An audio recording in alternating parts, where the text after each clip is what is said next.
pork stick na naman ng ating babakbakan, guys.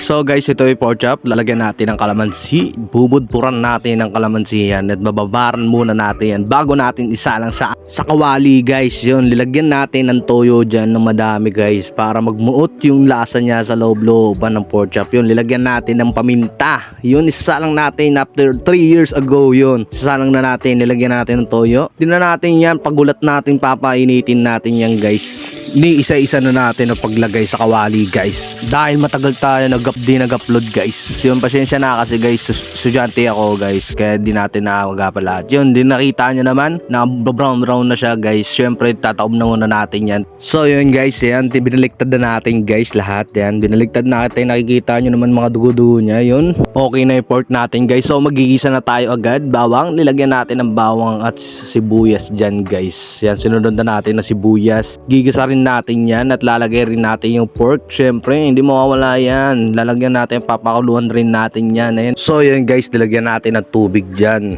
yan, para dumami yan sa baw niya, guys, at papakuluan rin natin at nilagay na natin yung pinagbabaran kanina at Sprite. Baka naman Sprite, lagyan natin yan, syempre hindi mawawala yan, at lalagyan rin natin ng oyster sauce at syempre yung pinakuluan natin yan, guys. Ayan, naging kalabasan niya, ayan na ang pork stick natin, guys. Kaya ano pa yung ginagawa nyo? Tara.